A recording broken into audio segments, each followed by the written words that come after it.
Olá, seja bem-vindo. Estamos aqui mais uma vez para enriquecer o nosso repertório. E aí, como é que está sendo? Como é que está o seu caderno de bordo? É fundamental ir ancorando as reverberações, isso que vai forjar você, isso que vai dar um continente para os insights que nos visitam a partir de cada leitura. Então, vou puxar aqui o nosso arquivo guia para a aula sobre as bases conceituais. Especificamente, vamos começar hoje abordando um tema que parece fácil, mas não é: o conceito de biblioterapia.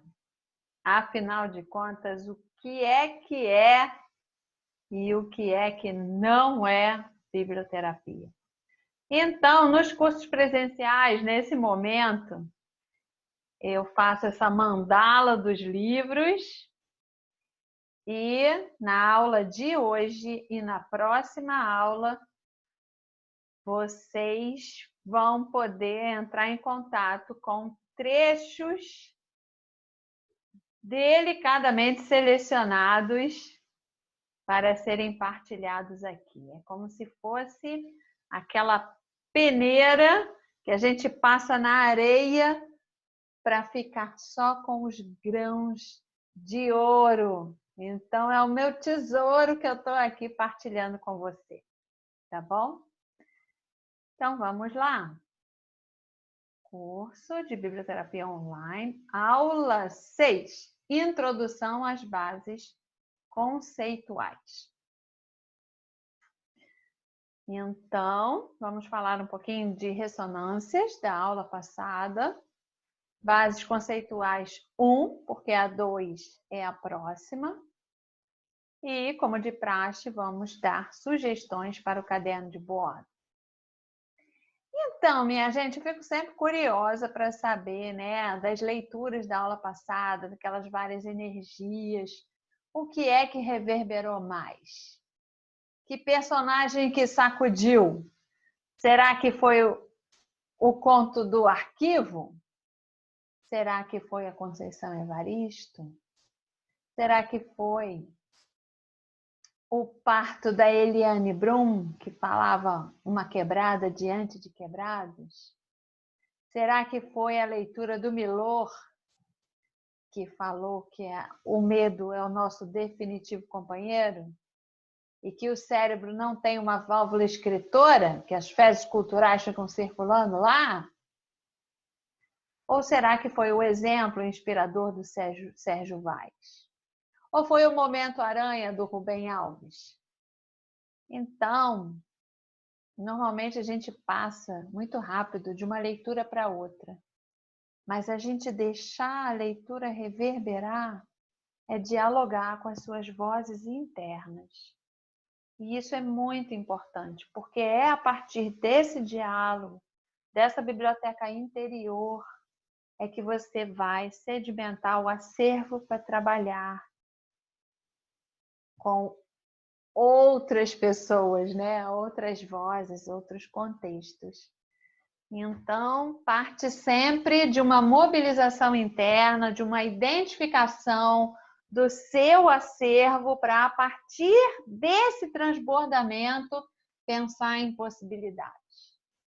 Então, eu reforço sempre assim, que vá ancorando no seu caderno de bordo. Então, um dos livros, né, que faz parte das bases conceituais é o do Dante Gallian, A Literatura como Remédio, que a gente já vai falar mais um pouquinho sobre ele. Mas nesse livro do Dante, ele já traz umas perguntas que para nós é como se fosse o método, né? Quais são as perguntas que a gente faz depois de cada leitura? Então, a gente vai estar sendo um próprio laboratório, né? Vamos colocar esse processo primeiro na gente, vamos incorporar isso para depois levar para a roda. Que perguntas são essas? O que foi mais significativo? O que mais mexeu com você? Quais as principais descobertas que fez a respeito, não apenas do livro, mas a respeito do mundo, do homem, de você mesmo? O que você guarda e leva consigo de toda essa experiência? É isso, minha gente. São as perguntas que a gente deve fazer. Então, a pergunta de hoje é: e o que é biblioterapia? Você mandou a sua definição para mim? Então, essa é uma imagem do Mauro Lerer, em que vamos abrir a janela para a conceituação livre das pessoas. Então, eu vou colocar aqui algumas recebidas. Quem sabe nas próximas edições eu não vou colocar a sua. Qual é a sua definição pessoal de biblioterapia? Mesmo que você não saiba o que é que vem à cabeça? Então, vou partilhar alguns conceitos recebidos de forma livre. Biblioterapia é a busca da evolução por meio da literatura. Andréa Mello. Biblioterapia é o uso da leitura para o ato do despertar da alma. É a ponte invisível por onde passamos do entendimento para a compreensão. Em um momento único, um mundo é desvendado sobre nossos olhos. É o coração dos conceitos incutidos nas palavras. Olha, gostei! Maristela Mesquita. Biblioterapia, arte de compartilhar histórias e narrar experiências de vida, navegando em mares profundos.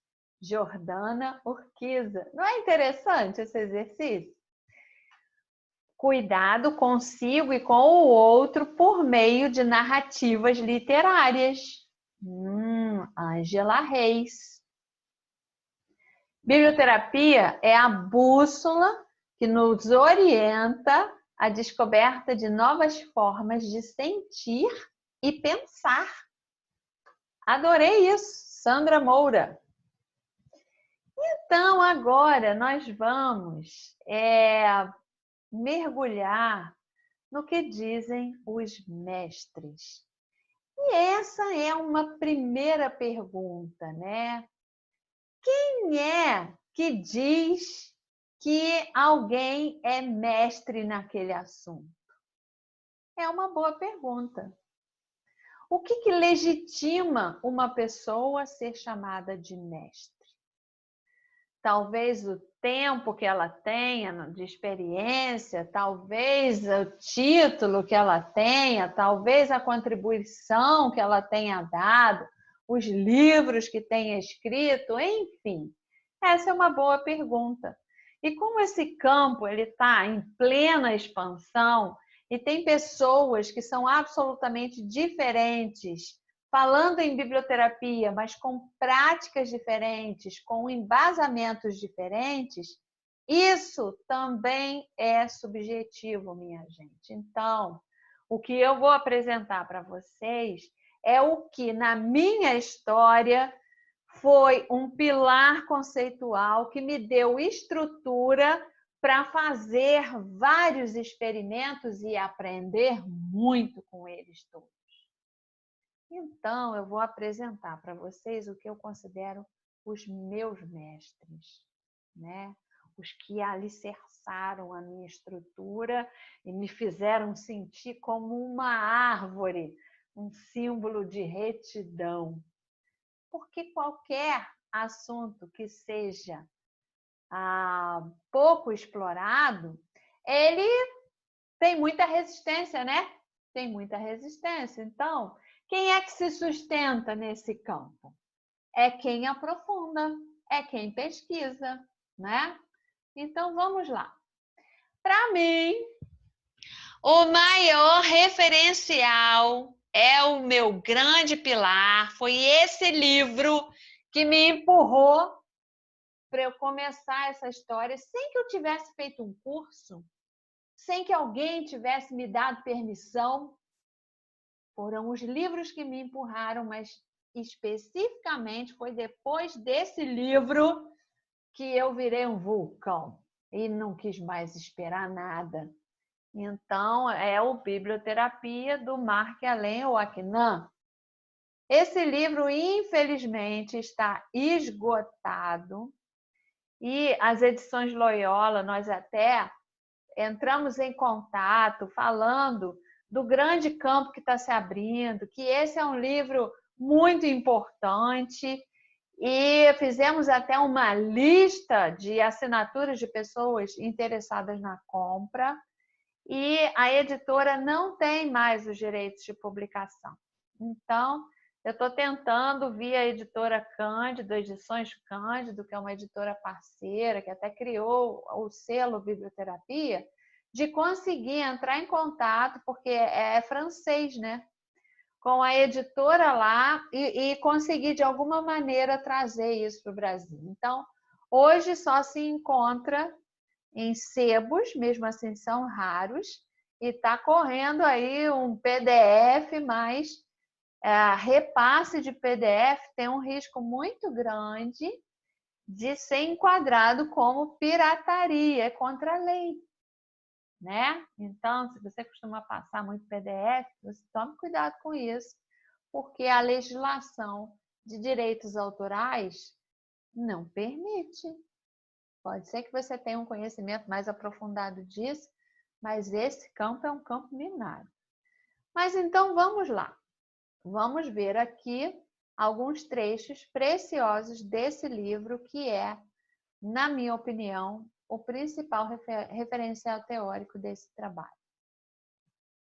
Então, logo no início, o Oaknan, na página 11, ele diz assim: a palavra biblioterapia é composta de dois termos. Deixa eu tirar a janelinha aqui de cima, peraí.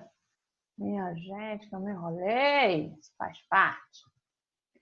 A palavra biblioterapia é composta de dois termos de origem grega: biblio e terapeia, livro e terapia. Desse modo, a biblioterapia é a terapia por meio de livros. Esta definição, que parece simples, implica um conjunto de questões complexas. O que é um livro? O que é a leitura? O que é uma doença e que sentido dar à palavra terapia? Será somente cura? Então, o Oaknan, minha gente, ele é um filósofo e um rabino. E como um bom filósofo, ele dá o conceito e depois ele questiona. Ele faz a gente pensar. E esse é um exercício maravilhoso. E ele prossegue: se esses homens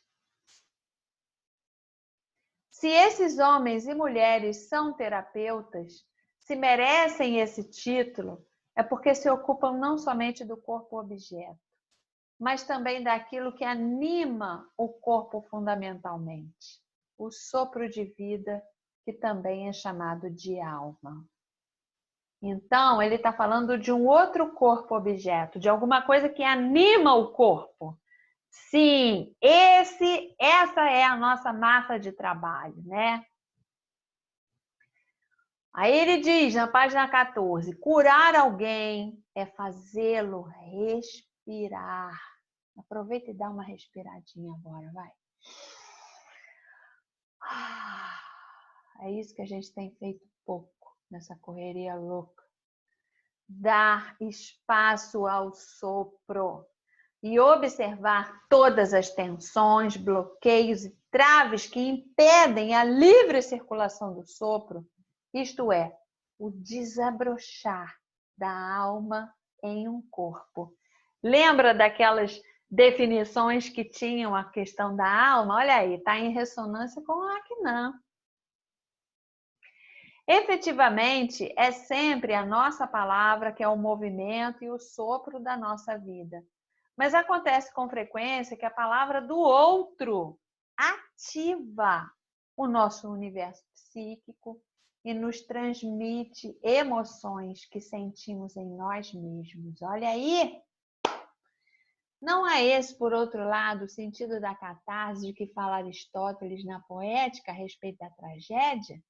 Por meio da linguagem, uma pessoa pode comunicar afeto à outra, influenciá-la, convencê-la, emocioná-la, etc. Da palavra do outro podem nascer dor, pavor, angústia, alegria, entusiasmo. É como dizia também o grande mestre dos mestres, Paulo Freire, é em comunhão que a gente se educa, que a gente se cura e que a gente se liberta. Então, essa palavra do outro que nos afeta, que nos sopra, né, que ativa o nosso universo psíquico. É nesse encontro que está a atenção e as possibilidades do cuidado.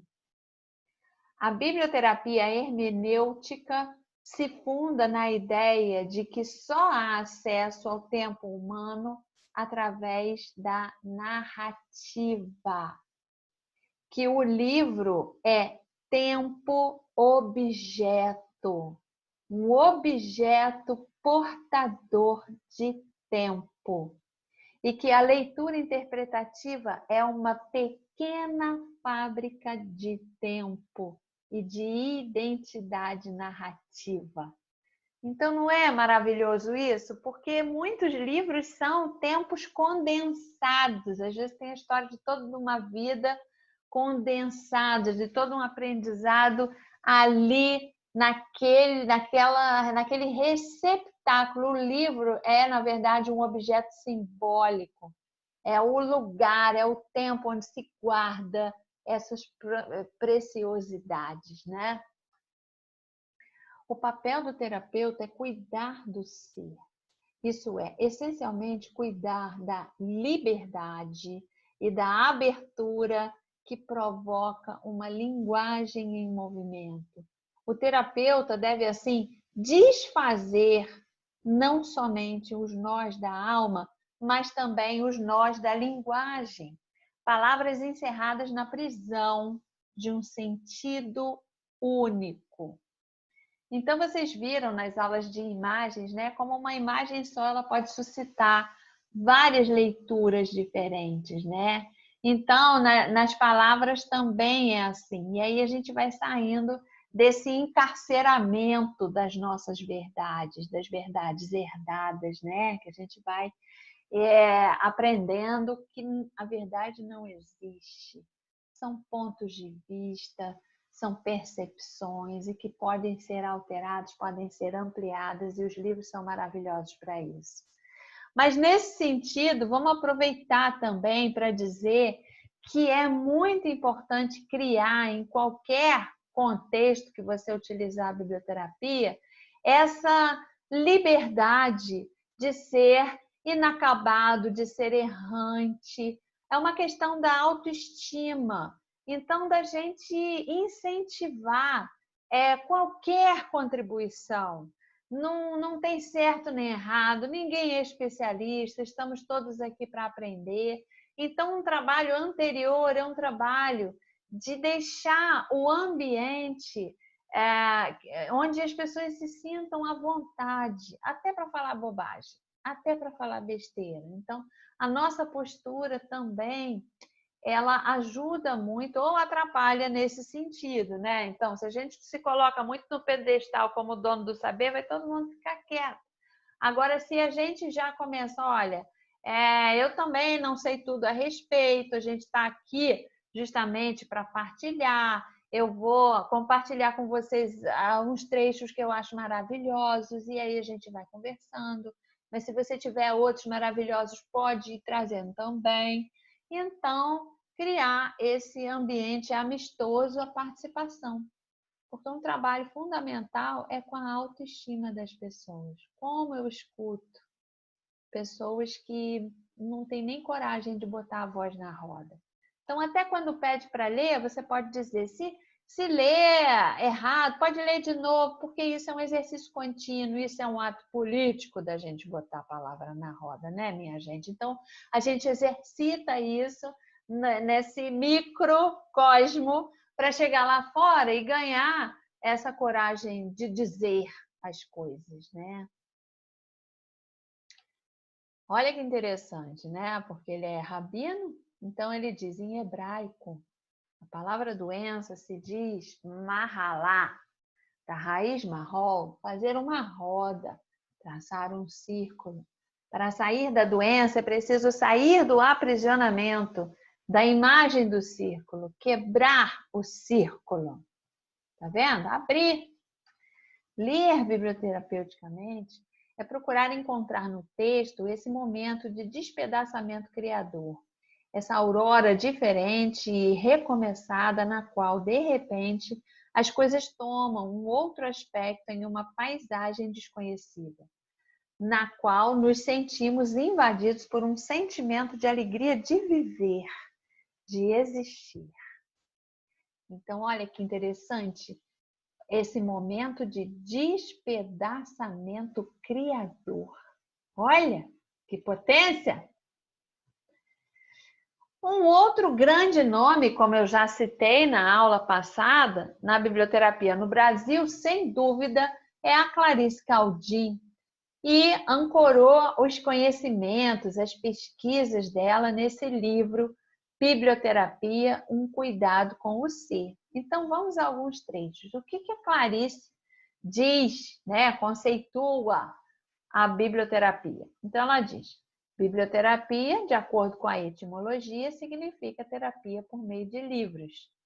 Cumpre lembrar que a intuição da capacidade terapêutica do livro remonta às antigas civilizações egípcia, grega e romana, que consideravam suas bibliotecas um espaço sagrado, repositório de textos cuja leitura possibilitaria um alívio das enfermidades e, assim, medicina e literatura sempre foram parceiras no cuidado com o ser. É verdade. A biblioterapia vale-se da crença de que a atividade terapêutica tem efeito emancipador ou catártico. Olha lá, o Aknan também falou da catarse, né? Na vida das pessoas que a ela se submetem.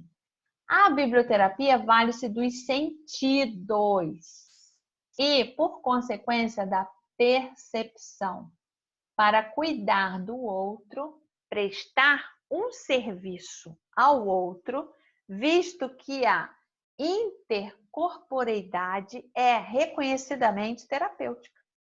Um olhar afetuoso, um ouvido atento, um toque carinhoso, cheiros e sabores partilhados.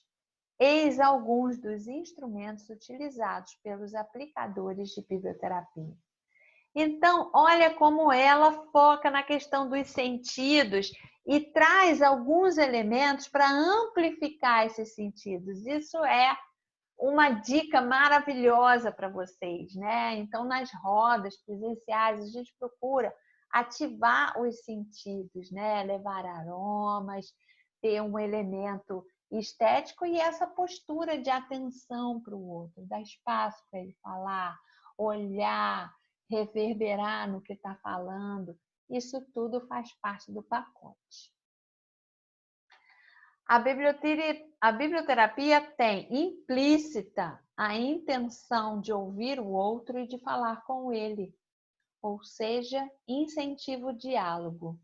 De fato, essa é a sua essência. Lindo, né? É verdade. A narração e a dramatização de histórias, filmes, vídeos, música, jogos e brincadeiras fazem parte também das sessões de biblioterapia, pois o ludismo que acompanha o texto literário tem ação terapêutica. Então, tá vendo como a Clarice, ela sai do objeto livro, né? Porque o livro contém a história, mas a história pode ser dramatizada, o filme pode mostrar essa história, os vídeos, né? Então, trazer para o elemento lúdico, para incorporar aquela história por outras vias, também é inspirador. A biblioterapia, em instante algum, reivindica o estatuto de ciência. E tampouco dispensa os cuidados médicos ou despreza indicações medicamentosas. Sua preocupação é com a pessoa e não com a doença. Como arte, vale-se da expressão artística em forma de texto escrito ou oralizado. Música e dança, atrelando voz e corpo, em exercícios terapêuticos que proporcionem o balanço necessário entre a sensorialidade, afetividade, criatividade, intercorporeidade e intersubjetividade. Dessa feita, a percepção, os sentimentos e a imaginação se movimentam como figura de fundo encantatório oferecido pela literatura que a biblioterapia explora como potencialmente terapêutica. É verdade, fala que ela fala de fundo encantatório. É o que a gente busca, é o encantamento. Mas já que a gente está falando de cuidar, né? Cuidar do outro, o que é que seria o cuidar? Então, eu trago aí o Leonardo Boff, nesse livro Saber Cuidar, Ética do Humano, Compaixão pela Terra, onde ele diz: cuidar é mais que um ato, é uma atitude. Portanto, abrange mais que um momento de atenção, de zelo e de desvelo. Representa uma atitude de ocupação, preocupação, de responsabilização e de envolvimento afetivo com o outro. Agora eu vou trazer trechos do trabalho, da dissertação da Carla Souza, que foi aluna da Clarice Caldin e faz um trabalho belíssimo através do Doses de Biblioterapia, que talvez você já conheça. Então, ela diz no trabalho dela: em biblioterapia, não é o livro em si, entendido enquanto objeto, que terá uma função terapêutica. A terapia, ou seja, o cuidado com o outro, não se opera administrando o livro como remédio, como medicamento. O livro é apenas a cápsula que envolve a essência, a substância, o princípio ativo que poderá restabelecer o equilíbrio e devolver a harmonia ao ser. Sendo assim, fica a pergunta: de que são feitos os livros? Com base nas definições que foram apresentadas, ouso dizer que os livros são feitos de pensamento, experiências e conhecimentos, a fim de que sejam transmitidos e reproduzidos. Antes mesmo da escrita, que possibilitou a criação desses suportes, todo esse conteúdo já era repassado a partir da oralidade. Isso fez com que os anciãos ficassem conhecidos como livros ambulantes. É possível prosseguir falando sobre biblioterapia por meio das histórias, sem reduzir o conceito de biblioterapia ao que a palavra sugere. E, portanto, escolho utilizar o conceito de Caldin, daquele livro, né, O Cuidado com o Ser, que define biblioterapia como a terapia por meio das histórias, sejam elas lidas, narradas ou dramatizadas. Esses trechos, então, foram retirados da Biblioterapia no Brasil e na Polônia, Distâncias e aproximação a partir da literatura científica, da Carla Souza, orientada pela Clarice Caldin, e que está disponibilizado no site dela, né, dos Doses de Biblioterapia. Então, ela traz essa reflexão, né, que o livro em si, ele é um receptáculo, porque hoje em dia muita gente lê é no celular, é no tablet, em outros dispositivos. Mas, minha gente, eu acredito que o livro tem, assim, um aspecto muito forte, simbólico, que não pode ser desprezado. Mas vamos seguir. A Michelle Petit tem leituras, né, engraçadas, conceitos, assim, que são meio que...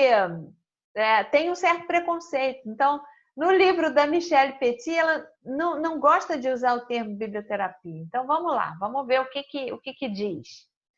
Aliás, esse, para mim, é um grande referencial também, né? Michelle Petit, A Arte de Ler ou Como Resistir à Adversidade, eu diria que é o livro número 2 de base conceitual. Ler esse livro me deu muita inspiração, muita vontade de fazer muita coisa.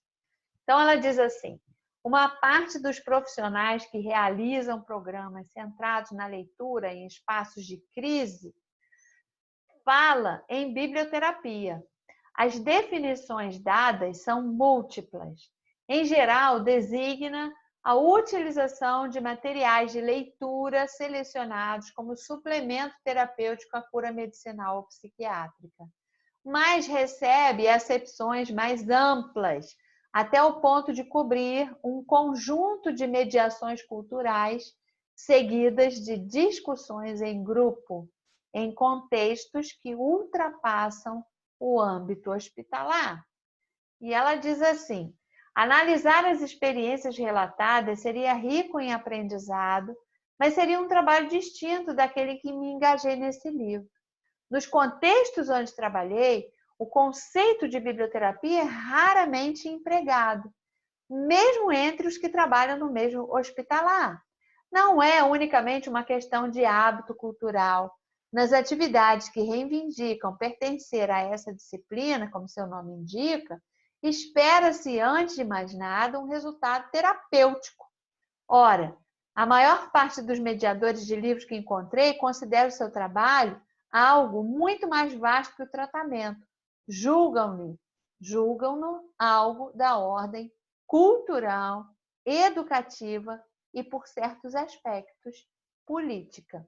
Então, eu não contei a história desse livro para vocês, né? Michelle Petit, uma antropóloga que rodou o mundo em lugares que estavam assolados por situações muito adversas, né? Campos de refugiados, países de extrema pobreza e por aí vai. E nesses lugares ela fez pesquisa junto aos mediadores de leitura. Então, os casos que ela conta, minha gente, são casos incríveis, são casos reais. E, sei lá, tá numa guerra o povo lá na área de refúgio e as pessoas pedindo não para de ler a história como se fosse aquele espaço, um espaço de reconstrução da casa perdida, um espaço de alimentar o sonho, de fortalecer cada narrativa mais incrível do que a outra. Super recomendo. Esse aí vale investimento. Então, nessas várias andanças, na conversa com esses mediadores, eles dizem que esse trabalho ele vai muito além do que a terapia, né? Ele é educacional, ele é cultural e ele é político. E eu concordo com isso.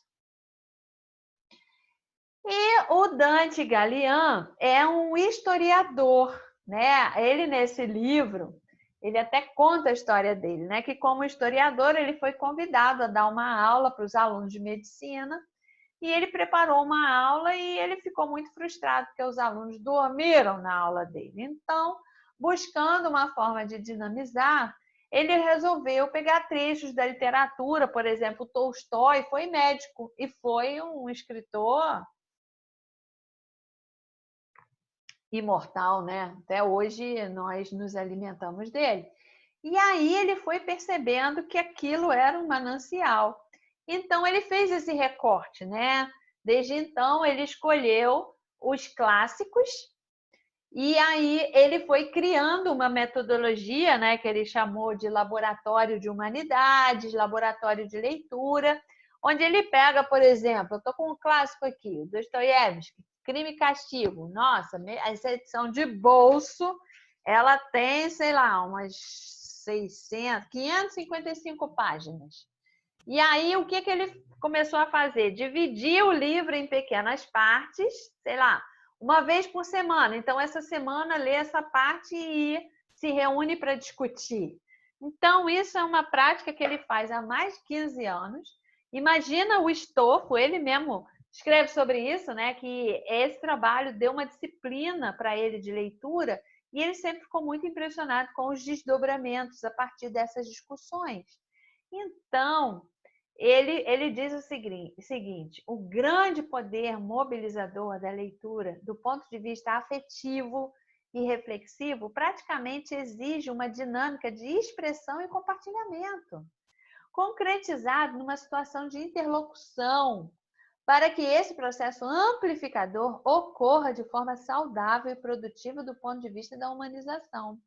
Então, imagina, isso acontece com a gente, né? Se você está aqui, você já experimentou isso. A gente lê, a gente fica assim, querendo conversar com alguém a respeito, não é? É igual quando a gente vê um filme maravilhoso, a gente precisa dividir aquilo. Então, ele fala que essa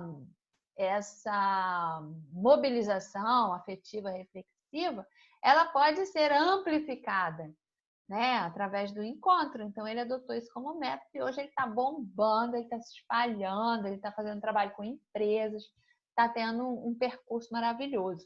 E que é um percurso alimentado por essa disciplina da leitura, e é interessante também que ele fez esse recorte, né? Cada um faz o seu recorte. Lembra da história da biblioteca interior, da biblioteca íntima, como disse o Mindley? Então, é começar a fazer o seu recorte, né? Para começar a aprofundar. Então, continuando aí, um dos exemplos mais interessantes nesse sentido talvez seja a biblioterapia, que propõe a leitura de obras literárias como recurso psicoterapêutico. Cabe ao proponente, coordenador, isso ele está falando lá do trabalho dele, convidar o participante a assumir a postura do leitor feliz, da qual fala Gaston Bachelard, ou seja, daquele que vai à leitura não como quem vai cumprir uma tarefa ou trabalho, ou como quem se sente desafiado a encontrar uma solução, compreender claramente e realizar uma síntese ou resumo, mas sim como quem vai brincar, se divertir e se embrenhar numa aventura que envolve e mesmo rapta o leitor, lançando numa outra dimensão de espaço, tempo e clima, diferente daquela que ele vive cotidianamente. Então, ele traz uma questão fundamental, né? Se a gente for obrigado e que tiver que chegar a uma síntese para agradar alguém, esquece. Aquilo vira uma tortura, vira um trauma. Então, a biblioterapia, esse trabalho de humanização através da literatura, ele tem que carregar uma leveza, uma ludicidade, atiçar o desejo, vamos dizer. Eu sei que você está querendo me dizer várias coisas e que a gente vai ter oportunidade de conversar de alguma maneira. Isso eu quero mostrar para vocês que durante um tempo a Unirio teve um projeto que era um grupo de estudos de biblioterapia coordenado pela professora Marília Amaral, que faz parte aqui da Bíblia Família, e ela junto com um grupo de bolsistas criou um blog que tinha o propósito de ser um portal, então se chama Biblioterapia em Rede. Isso acabou não sendo atualizado, o desafio é manter atualizado, né? Porque isso dá um trabalho absurdo, mas se vocês digitarem no Google, vão encontrar esse site, tem informações preciosas lá. Então tem lá a página inicial, tem a aba biblioterapia. Então, se vocês clicarem no biblioterapia, vai ter o conceito, os tipos e como é a academia, também foi procurando vários referenciais e tem outros referenciais lá. Então, fica como dica para quem quiser aprofundar, né? Colocar isso aí. E agora eu vou trazer para vocês a minha definição, mas a minha definição vem sendo atualizada a partir das vivências, das experiências, e essa fotografia e essa frase são da Cláudia Andujar, que fez uma exposição lá em Otim, e estava escrito isso: meu trabalho ainda não encontrou sua forma definitiva, que na verdade creio que não existe. Como nos mitos, ele se adapta, incorpora novas imagens e toma novas formas. Então é isso que eu sinto também, e eu vou trazer nesse momento qual é a minha definição de biblioterapia, mas antes eu vou construir um pouquinho. Vou construir chamando alguns outros para conversarem com vocês. Então, o primeiro é o Cacaverá Jecupé, no livro Tupantenondé, ele diz assim: para o pensamento guarani, ser e linguagem, alma e palavra são uma coisa só. A palavra airu expressa o espírito como som vivo, sopro-luz, primeiro, aquilo que é eterno em cada indivíduo e que vivifica o corpo e manifesta-se no reino humano sobre a pele da palavra pelo sopro que a preenche. Então, não é interessante, né? Porque a gente veio discutindo que o livro é o receptáculo. Na verdade, não é o livro, é o que ele contém. E aí, a Clarice Caldinha, a Carla Souza falam das histórias, né? E aqui, o Cacaverá está falando o quê? Através desse conhecimento guarani, que a palavra é uma pele que envolve o sopro. Nesse livro Cantos da Floresta, Iniciação ao Universo Musical Indígena, da Magda Pucci e Berenice de Almeida, tem um trecho que eu achei um presente, que é do Davi Copenaua. Ele diz assim: os brancos desenham suas palavras porque o seu pensamento é cheio de esquecimento. Nós guardamos as palavras dos nossos antepassados dentro de nós há muito tempo.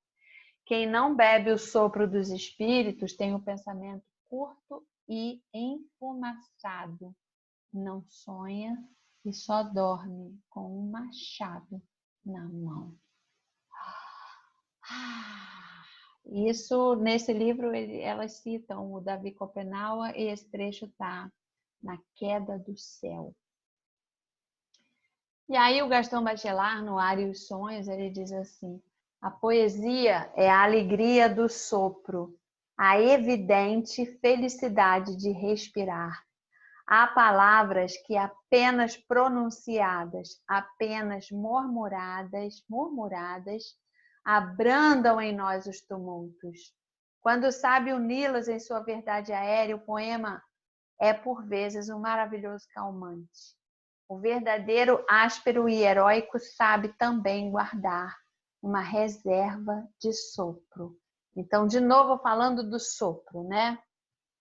Toda poesia, não somente a poesia declamada, mas a poesia lida em silêncio, está sob a dependência dessa economia primitiva dos sopros. O homem é um tubo sonoro. O homem é um caniço falante. Está no Bachelard, O Ar e os Sonhos. E aí o Aknan também vai dialogar com isso tudo. Olha o que ele diz. Como fazer um homem sair de um estado de aprisionamento e permitir que encontre um espaço de eclosão e de desabrochar para uma livre circulação do impulso vital que faz dele um sopro falante vivo? Olha essa expressão, minha gente, um sopro falante vivo. A biblioterapia tenta responder a essas questões, oferecer lugares e tempos de abertura ao ser e à linguagem. em uma mediação essencial que a atividade da leitura realiza. As noções-chave da biblioterapia são abertura e diálogo entre as línguas, tradução, entre os textos, intertextualidade, entre os homens, intersubjetividade. Então, tá vendo que é esse meio de campo? É interessante isso, né? Então, vamos lá. Agora chegou a minha definição. Biblioterapia é o cultivo do sopro vital em custódia das palavras escritas ou orais, por meio de encontros de cuidado para intercambiar narrativas, parte da disponibilidade para o outro, com atenção às linguagens não verbais. Segue na curadoria de trechos de livros, poemas, histórias ou imagens que possam provocar acolhimento, bem-estar, devaneio, desassossego ou coragem para rupturas e ousadias. O processo fomenta respiro, oralidade, diversidade, repertório e autoria. É experiência estética, afetiva, lúdica, reflexiva e formativa. Essa é a minha definição.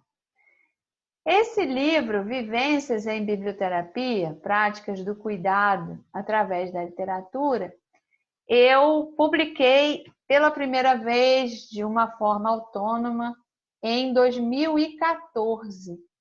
E ele foi fruto de um transbordamento. Eu precisava compartilhar tudo que eu estava sendo testemunha desde 2010, que foi quando eu efetivamente comecei a trabalhar com isso. Os círculos começaram em 2011, mas os atendimentos individuais começaram em 2010. Então, num trecho dele, eu falo: este livro é um mosaico de influências. Pela minha experiência, sinto que a transformação é potencializada através da oralidade, quando o que está escrito ganha vida e é trazido para a discussão.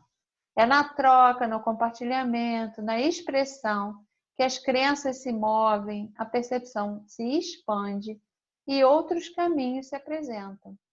Desta forma, meu discurso é fruto de matizes de vozes de escritores, participantes dos círculos de biblioterapia, pacientes, mestres, amigos de clubes de leitura, dentre tantos outros a quem honro e agradeço.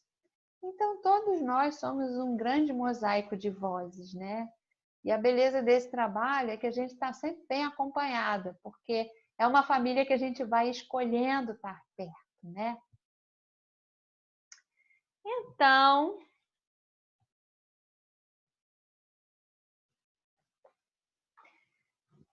esse trabalho de buscar o conceito nos livros, né, me fez encontrar tanta coisa maravilhosa. Foi um dos grandes ganhos de preparar essas aulas, foi reavivar esses trechos todos que eu vou compartilhar aqui com você.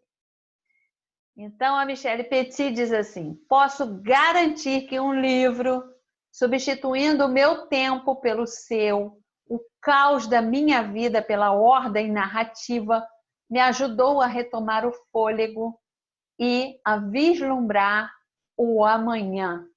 Então, a Michelle Petit, na verdade, está trazendo uma citação que é da Marguerite Duras.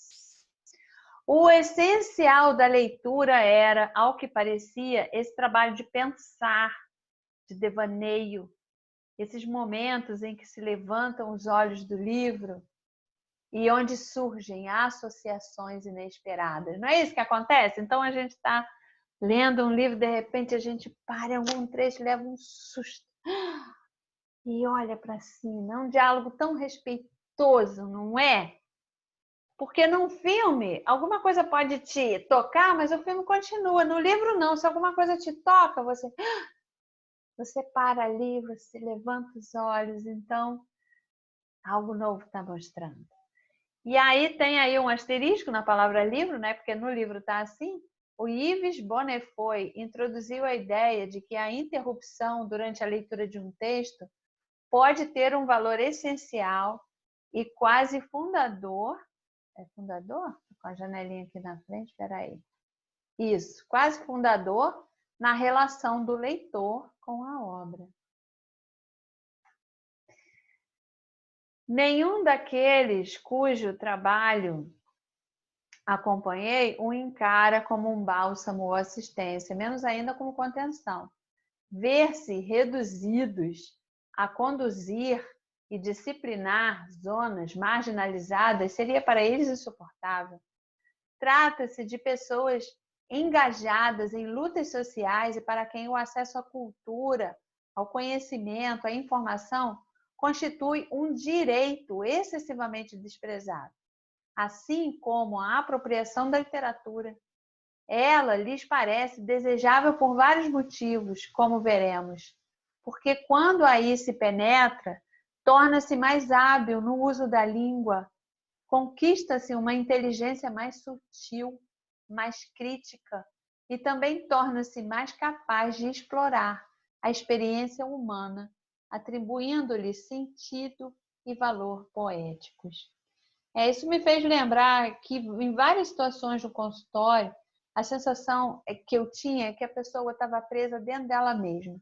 O que ela sentia, ela não sabia expressar. O que ela queria, ela não sabia pedir. Então essa caixa de palavras é como se fosse uma caixa de ferramentas para que a gente possa se colocar diante dos outros, das situações.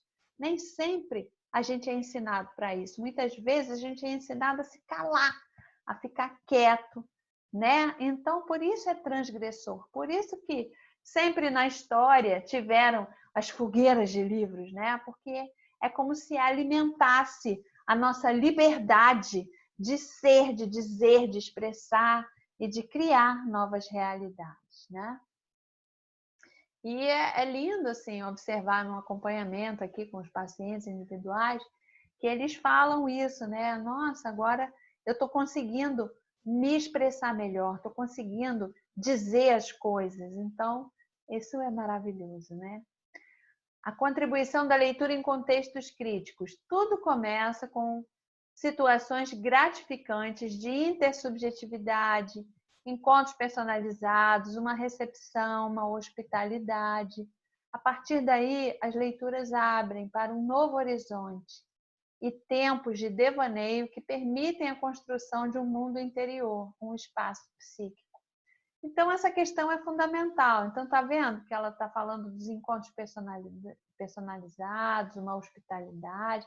Então, é fundamental a gente preparar o espaço, a gente colocar detalhes delicados, a gente estar disponível para acolher as pessoas. Isso tudo faz parte. Você vai criando um ambiente simbólico onde se pode baixar as armas, se pode respirar, se pode falar. Aí ela cita, numa favela do Brasil, foi-lhes proposto ler um livro ilustrado em voz alta e depois comentar essa experiência. No começo, a maioria não ousava fazê-lo, com medo de gaguejar, deformar as palavras, de serem ridicularizados. Ficaram surpresos quando alguém os ouviu com atenção. Ao constatarem que a sua voz, sua palavra tinham um valor, surpresos com a possibilidade de serem ouvidos. É o que lindamente o Paulo Freire também fazia, né? Que a leitura de mundo, ela é anterior à leitura da palavra. E que não existe saber de mais nem de menos, existem saberes diferentes. Então, um primeiro processo é trabalhar a autoestima das pessoas, né? E a Michelle Petit esteve na Colômbia, em Medellín, que é um lugar extremamente violento, das facções, né? Então ela diz assim: aquelas crianças que passavam as noites chorando pelos corredores da escola, com medo do escuro, não queriam perder o final do conto como uma segunda pele, pele da alma que não se pode arrancar. Os livros eram, naquele lugar, moradas provisórias, a maneira de recriar um pouco a casa perdida. Esse trecho, quando eu mostrei no curso que foi ao vivo, tinha uma das participantes, uma professora, a Soraya, que ela teve a oportunidade de visitar uma biblioteca pública construída num lugar de extrema violência, que muitos crimes ligados ao tráfico, aquelas facções, né? Então ela contou que ela esteve lá, né? Que essa biblioteca ficava exatamente no meio entre duas facções, e ela tinha uma porta para que uma entrasse, uma porta para que outra entrasse, mas lá era um território onde todos respeitavam. Então era como se fosse uma embaixada do livro, algum lugar que, apesar de todo aquele conflito, eles entendiam como um lugar necessário, né? Então, tinha gente que até pedia para dormir lá dentro da biblioteca. Imagina uma situação dessa, né? E isso é real. Então, é a própria propriedade que o livro traz dessa mediação. Que beleza é isso, né? Que poesia é isso. Povoado com uma boa quantidade de personagens, ele fica menos sozinho, um pouco mais preparado para enfrentar o desconhecido. Isso eu também percebo muito aqui no consultório, né? Ele se chega sentindo assim, ai, ninguém me entende, parece que eu estou fora do meu tempo, eu não pertenço a essa família, eu não pertenço a essa cidade, a essa faculdade. E aí eu pego lá o livro do Fernando Pessoa e ele fala que sempre se sentiu um evadido. E aí, lendo algumas coisas do Pessoa, ele se identifica tanto. Então, ele já vai junto com o Fernando Pessoa. Então, ele se sente melhor. Ele já não está sozinho. Ele está acompanhado de um autor. Ou pode ir acompanhado de um personagem, né? Nós lemos ali A Selvagem. A gente leu a Palmeira, Na Força da Palmeira. Então, a gente pode dar os braços. Eu tinha um amigo que falava assim: Cris, quando a gente conversa com você, você vai dando esses poetas, esses autores, eu fico me sentindo um Robocop. Pá! Vai vindo assim, como se fosse uma armadura, eu vou me sentindo mais forte. É isso que a Michelle Petit está falando. É verdade. Então, quando a gente, ao falar qualquer coisa, assim, olha, como disse o Ferreira Goulart, todo mundo já olha para você de lado, porque você não está sozinho, você está acompanhada do Ferreira Goulart. Então, isso é bom demais. O que está em jogo é a possibilidade de tornar o mundo habitável. Não é, minha gente? Às vezes a gente escuta cada coisa, assim, que mundo é esse? Então, a gente precisa se nutrir de pessoas maravilhosas como esta mulher. Ela está no Instagram. Bota lá, Michelle Petit, mas só está publicando foto de... Ela já se aposentou, né? Acho que mais está passeando. Não sei agora, né? Mas, enfim, deu uma grande contribuição. Que mulher! Os livros dela são maravilhosos. Olha o que ela diz. Esses pequenos círculos, onde as mulheres e os homens tentaram inventar uma arte de viver juntos, uma arte de conversar, fundada na leveza e na profundidade, no talento de ouvir, no prazer recíproco, em ruptura com a brutalidade em redor. Domavam o tigre que havia dentro de si. Não é? Muitas vezes a própria agressão é justamente porque tem algo essencial que a pessoa não consegue expressar. Então, um bom diálogo, ele contribui para menos violência, A escuta desarma, não é?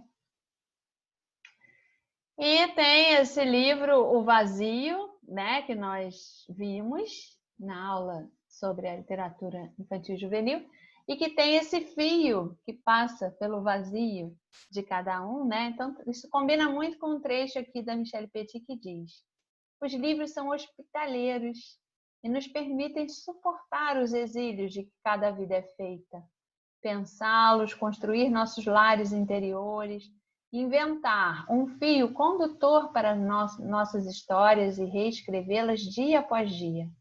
Abramos então as janelas, abramos os livros. Não é lindo? Isso é uma ilustração do livro A Menina dos Livros. E na Poética do Espaço, do Gaston Bachelard, ele diz: nossa alma é uma morada. E lembrando-nos das casas, dos aposentos, aprendemos a morar em nós mesmos. Lá podemos ver que as imagens da casa caminham nos dois sentidos, estão em nós tanto quanto estamos nelas.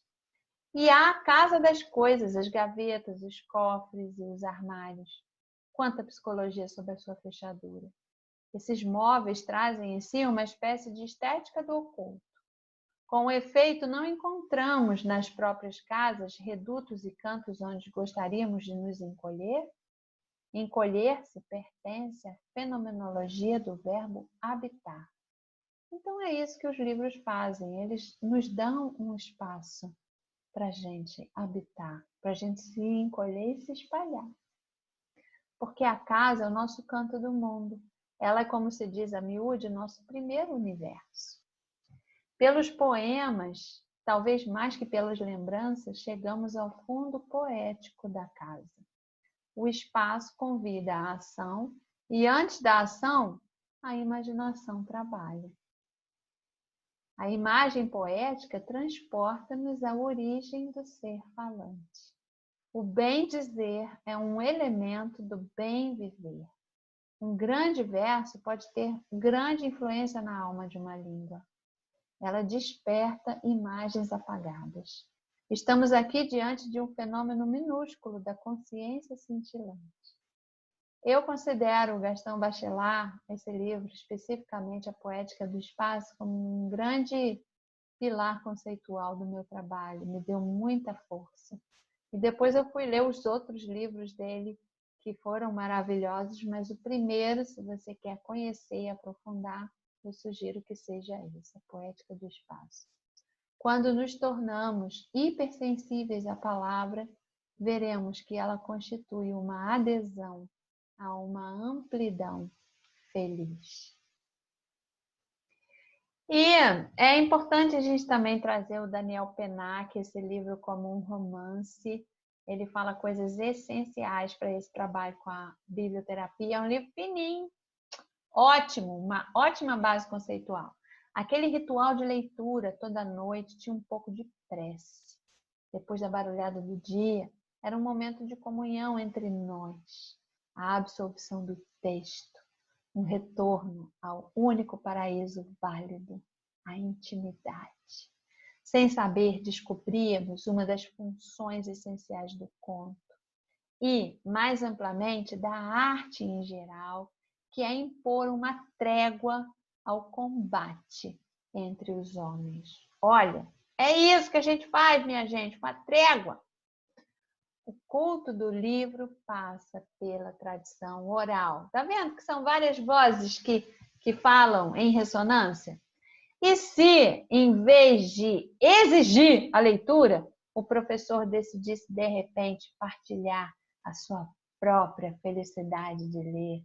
Você já teve um professor apaixonado que te fez apaixonar por alguma coisa? Pois é esse o caminho que eu estou propondo. Se apaixone com abundância, que aí onde quer que você vai transbordar aquilo e você vai apaixonando as pessoas também. Amar é, pois, fazer dom de nossas preferências àqueles que preferimos. E esses partilhamentos povoam a invisível cidadela de nossa liberdade. Somos habitados por livros e amigos. Os livros fazem a gente criar, se aproximar de amizades preciosas. É como se fosse uma família de alma. É maravilhoso. Eu sou muito grata a todos eles, porque as pessoas me amam por causa deles. Pode ter uma gratidão maior? O verbo ler não suporta. Imperativo. Cria trauma. Eu que sou dessa área toda apaixonada, vendo os deveres escolares dos meus filhos, adolescentes, uns trechos desconectados absolutamente de tudo, do contexto, da história deles, eles tendo aquela obrigação de fazer. Nossa, cria um trauma isso, né? Grande fruição do leitor, esse silêncio depois da leitura. Nós abrimos formidavelmente seu apetite leitor. A TV, o cinema, tudo nos é dado num filme, nada é conquistado, tudo é mastigado, a imagem, o som, os cenários. Na leitura, é preciso imaginar tudo isso. A leitura é um ato de criação permanente. Não é à toa que ela é categorizada como arte dinâmica. E o Dante Gallian, no livro Literatura como Remédio, diz: nossos tempos estão desnorteados, dizia o Hamlet de Shakespeare há 400 anos. De lá para cá, esse desnorteamento aumentou. E a humanidade, na mesma medida em que encheu a terra de conquistas e mazelas da ciência e tecnologia, se viu esvaziada no território da alma, do sonho e do mundo interior. E nesse esvaziamento desumanizador que tantas e tantas patologias têm provocado, homens e mulheres procuram desesperadamente remédios que lhes devolvam a saúde perdida. É verdade. Em primeiro lugar, começamos a desenvolver uma rotina e sistemática leitura de textos literários, coisa que eu, pelo menos, nunca até então tinha experimentado. Então, o Dante fez isso, né? Ele se disciplinou a ler os clássicos. E eu também sou fruto da disciplina que eu criei de fazer encontros semanais de leitura. Isso desde julho de 2011 até hoje. Estamos aqui em 2020. E muitas vezes eu me preparava toda e chegava lá, não ia ninguém. Mas eu nunca deixei de me preparar. E isso, com o tempo, parece que foi enriquecendo esse baú desse acervo, né? Foi engrossando esse caldo. Então, nada é imediato. E o que vai contar é o seu compromisso, a sua disciplina de estar continuamente se alimentando. Então, o Dante fala de uma experiência estético-reflexiva. Estético porque vem do grego aesthesis, que é sentir. E tanto que quando você não sente é ao contrário, né? Anestesiado. E reflexiva porque faz com que você amplie as suas leituras, né? De si, do outro e do mundo. É redescoberta e resgate do humano através da literatura, faço minhas palavras dele. Apesar de todo esse processo histórico característico da modernidade, a literatura, ainda que desbancada, marginalizada e sequestrada, não deixou de existir. E ainda que de forma muitas vezes subversiva, ela aparece como uma importante alternativa diante da desumanização, não é? No momento que eu estou falando com vocês, ainda está aí se cogitando taxar os livros, quer dizer que eles vão ficar mais caros. Então, é uma luta constante, né? E o Leonardo Boff traz um trecho que eu acho que é um grande presente. Então, eu não quero terminar a aula de hoje, já que a gente trouxe um conceito de cuidar desse livro. Eu quero partilhar essa riqueza com você. Uso muito. Saúde não é um estado, nem um ato existencial, mas uma atitude face às várias situações que podem, quem não, tem que corrigir, desculpa, que podem ser doentias ou sãs. Ser pessoa não é simplesmente ter saúde, mas é saber enfrentar saudavelmente a doença e a saúde. Ser saudável significa realizar um sentido de vida que englobe a saúde, a doença e a morte. Alguém pode estar mortalmente doente e ser saudável, porque com essa situação de morte cresce, se humaniza e sabe dar sentido ao que padece. Então, minha gente, isso é para mostrar que na próxima aula nós vamos começar fazendo um mergulho em alguns livros do James Hillman, que é uma base conceitual no meu trabalho. Então, vou também partilhar preciosidades que estão no Revendo a Psicologia, no Código do Ser, no Ficções que Curam e no Pensamento do Coração e a Alma do Mundo. Sugestão para o caderno de bordo é simplesmente registrar o que é que te balançou na aula de hoje, que insights que visitaram você, que desejos estão sendo despertados.